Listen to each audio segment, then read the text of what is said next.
Baiklah, sebelumnya perkenalkan nama saya Hafid Asbihani.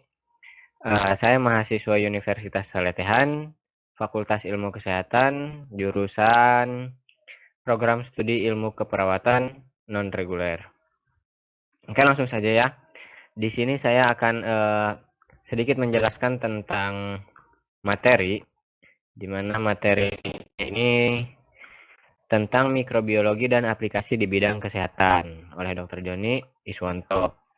Nah, pada video kali ini, saya akan menjelaskan tentang materi mikrobiologi. Nah, sebenarnya video ini itu tugas dari salah satu dosen saya untuk mata kuliah ilmu biomedik dasar. Oke, sorry ya. Langsung saja ya kita ke pembahasannya.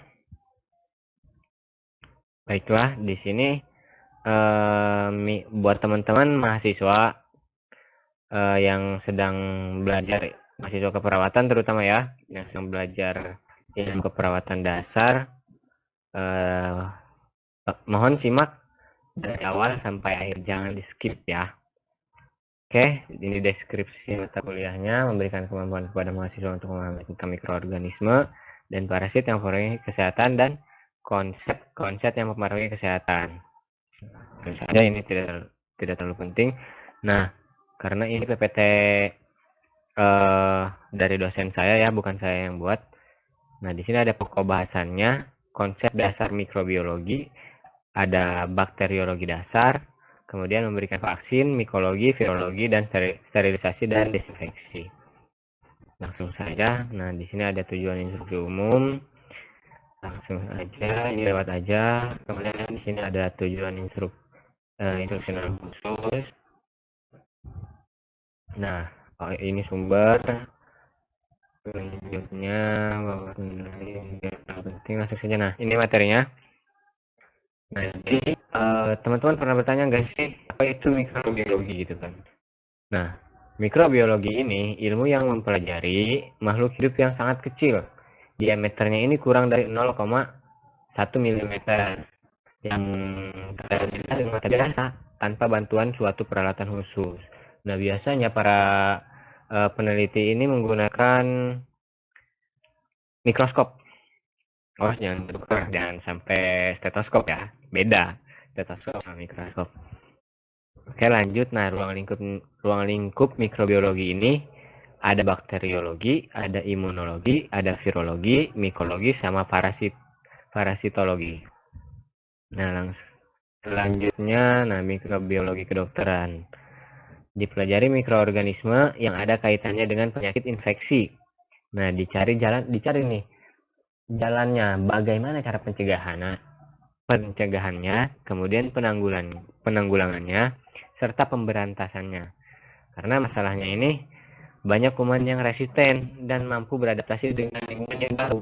Kuman baru terus berkembang.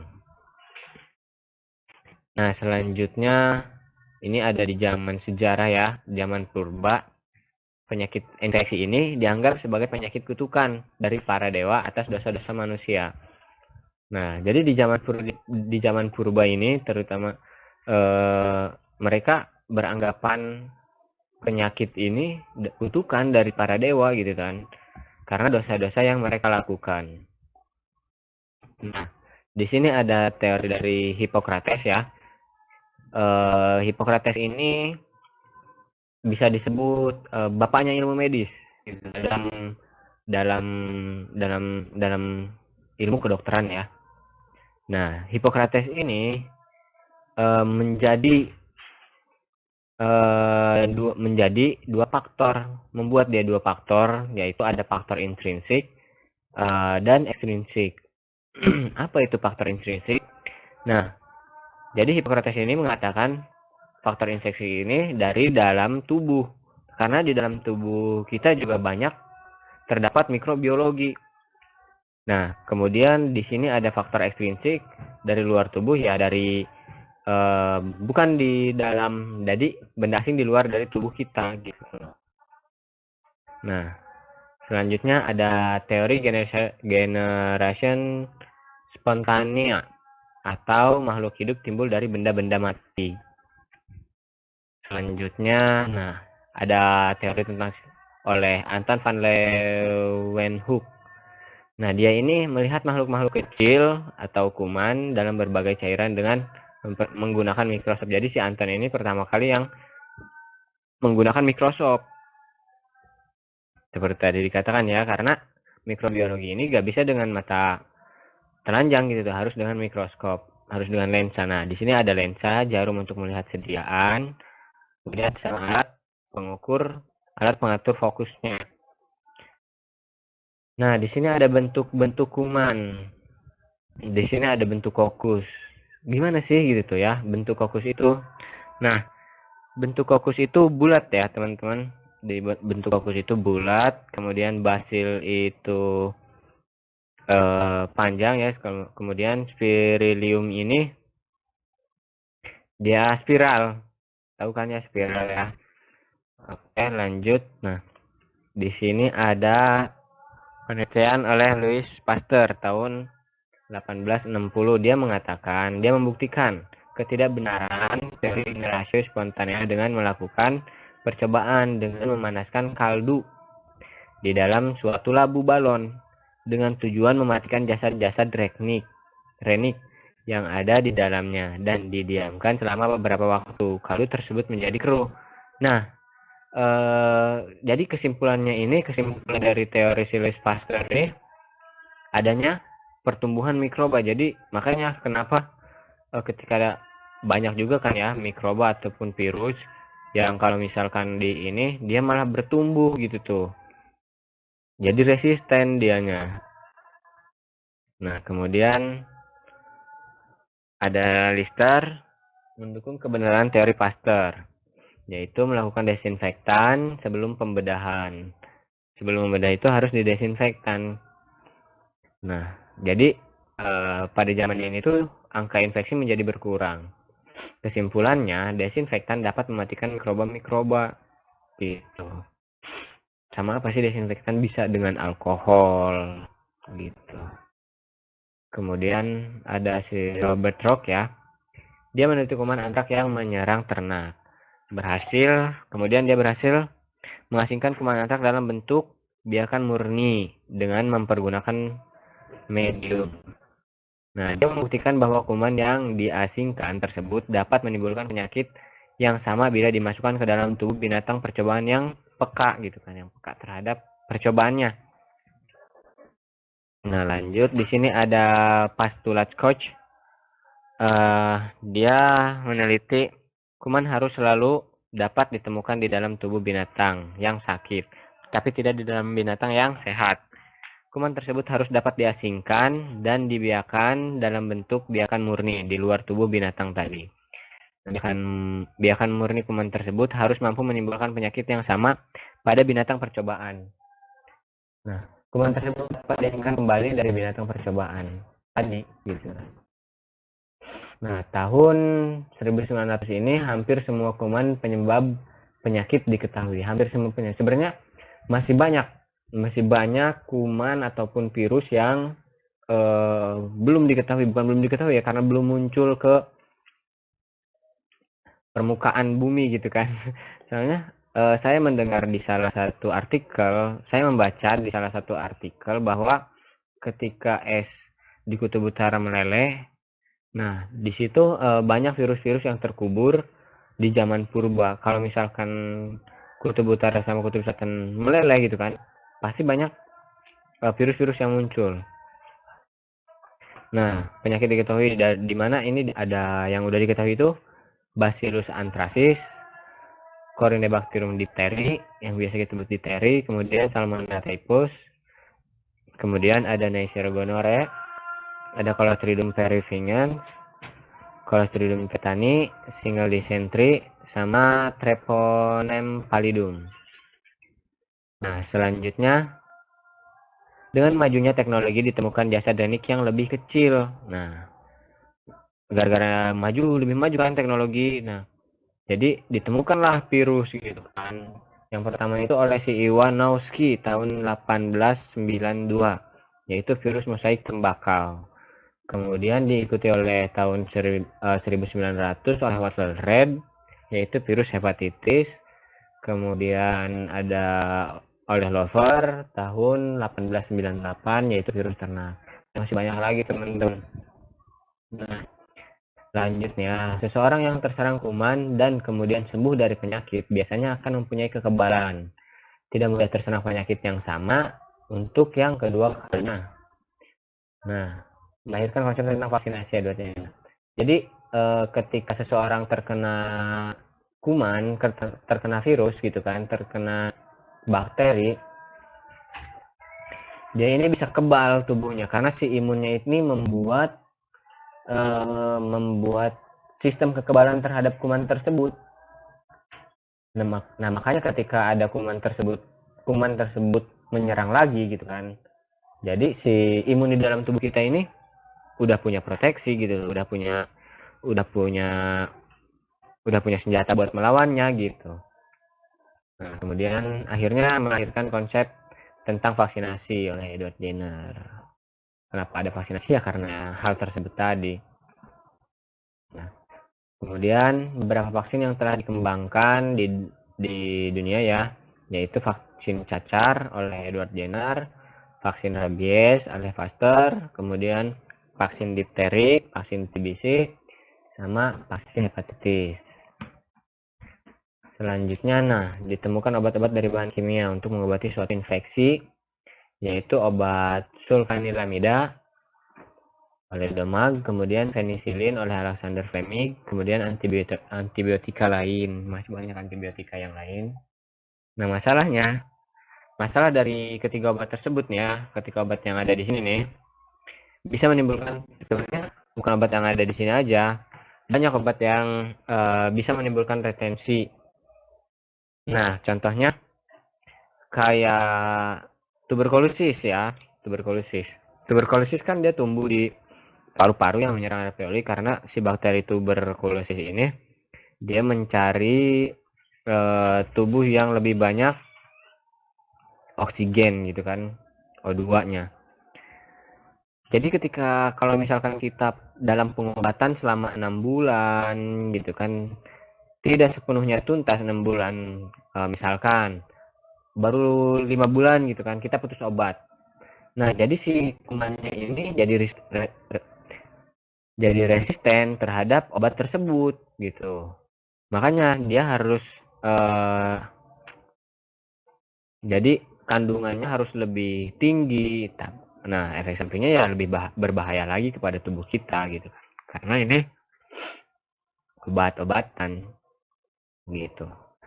Nah, di sini ada morfologi dan taksonomi kuman.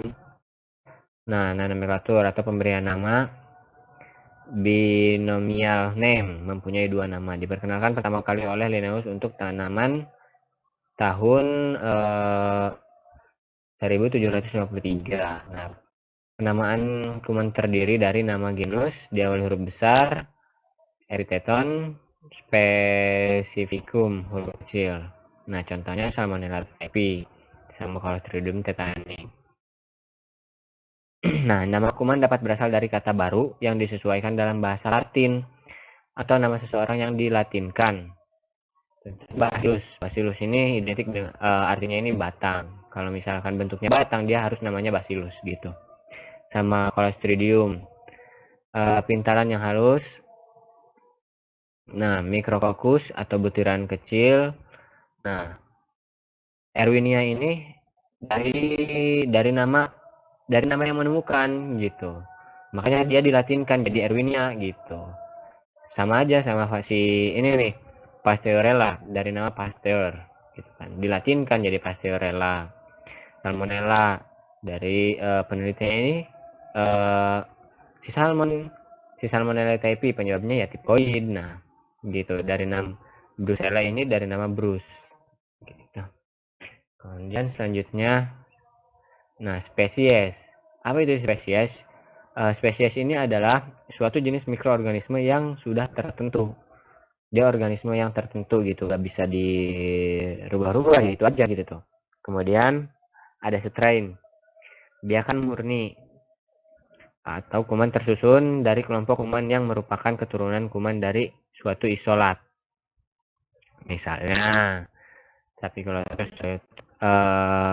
Staphylococcus aureus strain Oxford merupakan kuman standar untuk macam-macam keperluan di laboratorium. Ini kumannya berada di Oxford. Hebat sekali kuman udah berada di Oxford. Saya aja belum pernah ke Oxford gitu kan. Hebat. Nah, lanjutnya. Spesies bakteri ditentukan oleh sifat-sifat biokimia dan kebutuhan akan nutrisi produk akhir metabolisme. Nah, sifat-sifat struktural yang terdiri dari bentuk, besar, cara pergerakan, dan reaksi terhadap pewarnaan. Sifat-sifat fisiologis terhadap oksigen, temperatur, pH, dan respon terhadap zat-zat antibakteri. Sifat ekologi, komposisi, basa, DNA, dan sifat genetik. Nah, taksonomi numerik, penomorannya menggambarkan persamaan, kemiripan, dan perbedaan karakteristik bakteri agar lebih spesifik gitu kan. Nah, untuk penomoran ini, taksonomi numerik ini menggunakan koefisien yang digunakan yaitu SJ atau Jaccard Similarity Coefficient. Menyatakan sifat-sifat yang positif saja, dia hanya menyatakan sifat-sifat yang positif. Kemudian di sini ada si SSM atau Simple Matching Coefficient, menyatakan sifat-sifat yang positif dan negatif. D ini keduanya. Nah, ini SJ. A-nya. A-nya ini jumlah sifat-sifat yang ada pada kedua strain. Nah, kan ada positif sama negatif. Nah, B-nya ini jumlah sifat yang ada pada strain pertama saja. C-nya ini jumlah sifat-sifat yang ada pada strain kedua saja. D-nya ini jumlah sifat yang tidak ada pada kedua strain. Nah, D-nya ini digunakan hanya pada SSM. Karena dia keduanya ada positif sama ada negatif. Nah, di sini ada jenis-jenis mikroba yang menimbulkan infeksi dari golongan tumbuh-tumbuhan. Bakteri bersifat sel tunggal, ukurannya rata-rata 0,5 sampai beberapa mikron. Nah, jamur bersifat sel banyak, disebut juga dengan kapang. Nah, jenis bakteri bisa terlihat malu bersel banyak, tapi juga dapat berupa sel tunggal dia tuh. Nah, mikroba yang termasuk golongan hewan yaitu ada protozoa nih. Umumnya bersifat sel tunggal, dia lebih besar sampai beberapa puluh mikron. Nah, Rickettsia ini berukuran dari 200 sampai 300 milimikron. Virus lebih kecil dari Rickettsia, diantaranya ada yang tidak dapat dilihat dengan mikroskop biasa, tapi dengan menggunakan mikroskop elektron. Itu juga kita harus mengetahui ukuran berapa milimikronnya, gitu. Nah, dari 10 sampai 150 milimikron. Nah, kebiasaan hidup mikroba ini, dia itu bersifat autotropik, pada umumnya hidup di air dan tanah. Tapi ada juga beberapa spesies tumbuh dalam zat-zat organik. Dan karenanya tidak tergantung kepada zat dari tempat dia hidup. Nah, sapropit ini hidup pada zat organik yang sudah mati. Lanjut, nah.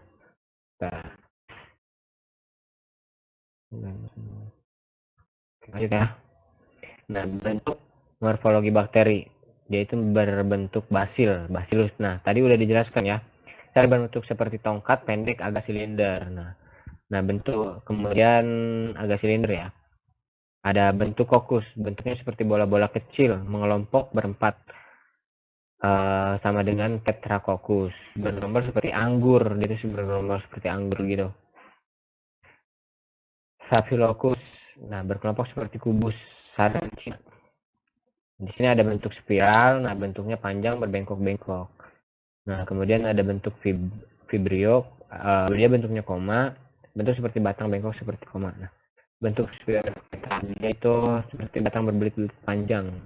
Batang tapi dia berbelit-belit panjang gitu.